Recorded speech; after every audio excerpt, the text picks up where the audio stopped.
And we're back talking about food bank usage here in Canada. It certainly seems like demand is up than from what we've seen in past years. Uh, David, I want to ask you, when we think about this issue, obviously we're talking about a lot of stats and numbers and concepts about things that are changing. But if we think about this at the micro level, personal stories, are there any stories that really stand out in your mind when it comes to this issue? People that are coming to your food bank and seeking assistance? Oh my gosh, there's stories every day, amazing stories. What comes to mind first and foremost, we had a lady recently who was going through chemotherapy and cancer, and literally sort of said, if it wasn't for the food bank being able to supply her with the food and things that she needed, she really didn't think she would have been able to get through it. We had an elderly couple a couple of weeks ago actually who.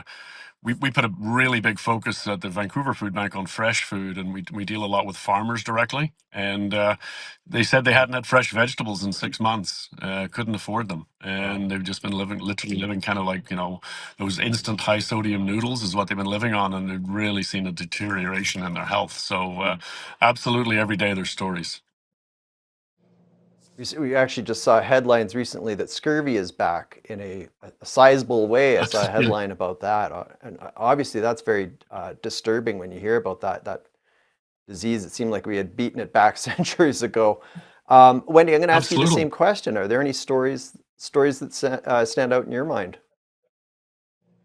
Very similar. We served a lady who came in. She was elderly, very stoic, very uncomfortable being there, had never used a social service of any type before in her life.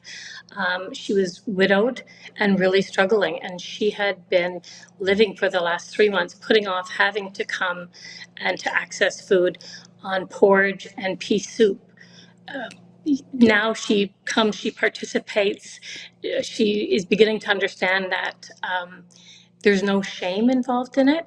She's very excited to come in and access fresh fruits and vegetables. It's like almost falling in love again with food. We Hmm. also have support going out to families that are really struggling to provide fresh fruits and vegetables to grow healthy kids.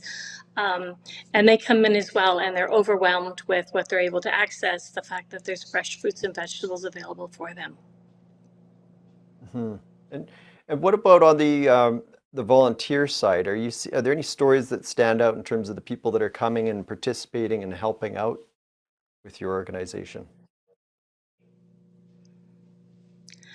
We have And Wendy, a if you want to lot start. of participants. Oh, sorry. We have a lot of No, go ahead. participant volunteers. Sorry. We have a lot of participant volunteers. We encourage it.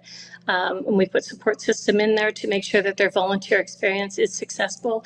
We monitor them, providing whatever supports they need to come in to feel comfortable. A lot of them are missing lived experiences.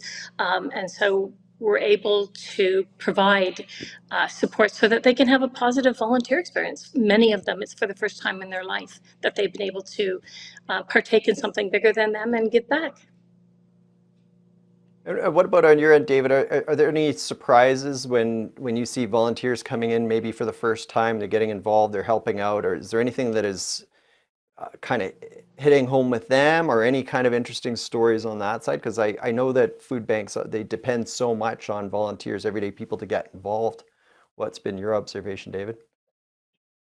Yeah, we at the Vancouver Food Bank we have about 50,000 hours volunteer hours a year. So I mean that's a huge number, equivalent to probably about 25 full-time employees.